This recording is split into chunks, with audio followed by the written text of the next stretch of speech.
Bonjour et bienvenue dans Africa News Today. Je suis Ali Bamba Diabito. À présent, les titres de la semaine. Le gouvernement soudanais retourne dans la capitale Khartoum alors que le pays franchit la barre de 1000 jours de guerre civile.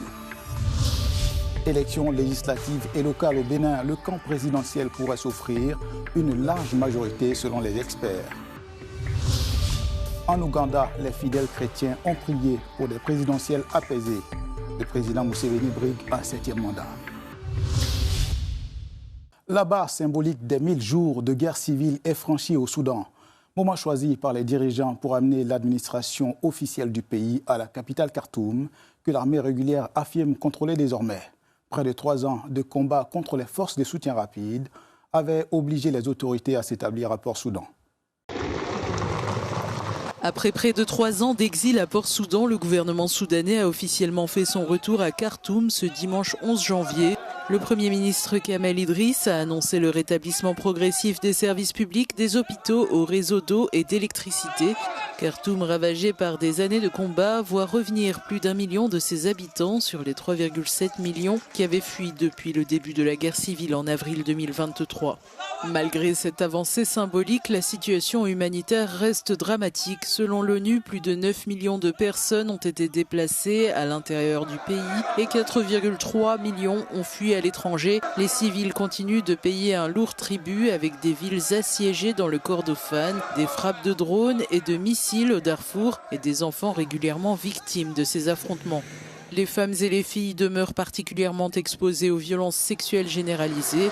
La crise alimentaire touche désormais plus de 21 millions de Soudanais et les ménages dirigés par des femmes sont particulièrement vulnérables. L'aide humanitaire peine à suivre. Seuls 36% des 4,2 milliards de dollars demandés en 2025 ont été financés. Au Bénin, environ 8 millions d'électeurs étaient appelés aux urnes dimanche pour élire les 109 membres du Parlement ainsi que 77 représentants municipaux. Les résultats sont attendus très vite, mais les experts prévoient déjà une écrasante majorité de la mouvance au pouvoir. Les Béninois se sont rendus aux urnes pour élire leurs députés et conseillers communaux. Près de 9 millions d'électeurs étaient appelés à renouveler les 109 sièges de l'Assemblée nationale. Le président sortant Patrice Talon, qui achèvera son second mandat en avril, a voté dimanche matin.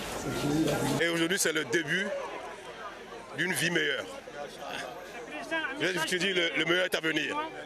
Et notre espérance sur cette terre, c'est que chaque jour soit meilleur au jour précédent. Et c'est ça la dynamique dans laquelle nous serons indéfiniment désormais. Demain sera encore meilleur qu'aujourd'hui. Le scrutin s'est déroulé sans incident majeur. La coalition présidentielle dispose actuellement de 81 sièges et vise à maintenir sa majorité. Le principal parti d'opposition, les démocrates, exclut des élections locales et confronté à un seuil électoral strict pourrait voir sa représentation limitée.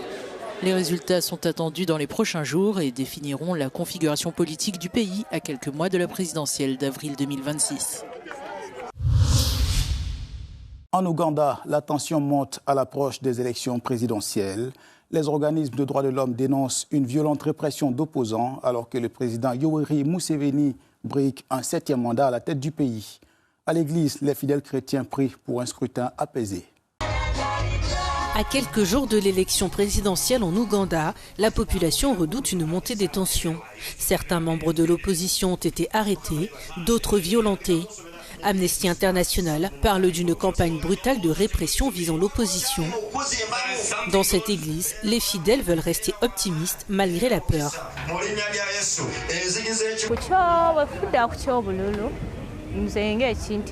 Ce qui m'effraie dans cette élection en tant que jeune femme, c'est que la dernière élection a été très violente et que beaucoup de gens sont morts. Des gens ont perdu la vie, d'autres ont perdu leurs biens. Cela nous a effrayés. Je pense que c'est la raison pour laquelle le pasteur nous a demandé de prier et de jeûner pour le pays.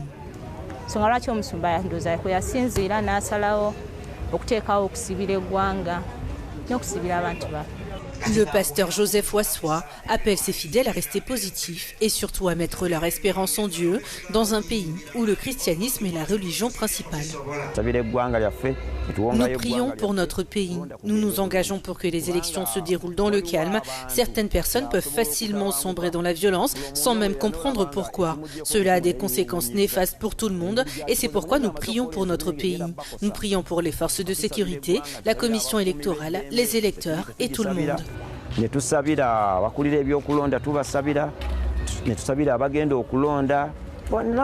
L'élection présidentielle en Ouganda aura lieu le jeudi 15 janvier. Parmi les candidats en liste, le président sortant Yoweri Museveni, au pouvoir depuis 1986. Son principal adversaire, Bobi Wine, ancien chanteur devenu figure importante de l'opposition, dénonce régulièrement les malversations du pouvoir.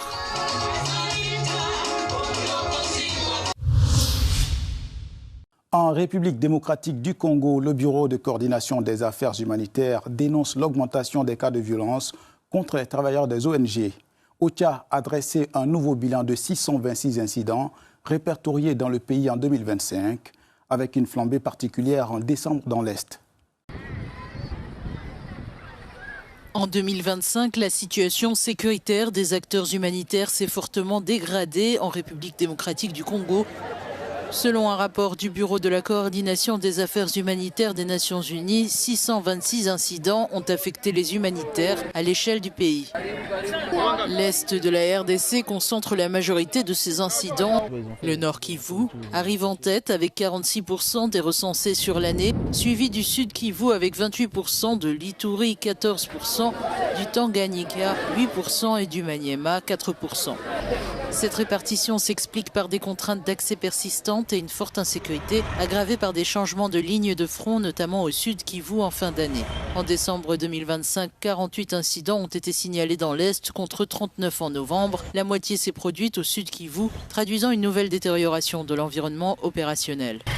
Les principaux incidents concernent des cambriolages et vols à main armée, des restrictions de mouvement, ainsi que des menaces et agressions, des entraves qui ralentissent les opérations et compliquent l'accès aux populations vulnérables. Et comme chaque semaine dans Africa News Today, voici quelques dates à retenir. Le 14 janvier connaîtra les demi-finales de la Coupe d'Afrique des Nations 2025 au Maroc, avec des oppositions Sénégal-Égypte à 17h et Maroc-Nigeria à 20h GMT. Le 15 janvier, l'Ouganda votera pour élire à la fois son président de la République, mais aussi les députés et les représentants locaux. Des élections générales où les populations redoutent des violences face à la répression des opposants. Le 17 janvier, Mamadi Doumbouya sera investi dans ses fonctions de président de la République de Guinée. Cette cérémonie marquera l'entrée officielle du président dans son mandat de 7 ans, mais aussi la fin officielle de la transition politique après le coup d'État de 2021. Et le 18 janvier, la Coupe d'Afrique des Nations connaîtra le nom du champion 2025 au Maroc, au terme d'un mois de compétition très disputée entre les meilleures équipes du continent. C'est la fin d'Africa News Today. À la semaine prochaine pour une nouvelle édition. Pour plus d'informations, restez sur Africa News et africanews.com.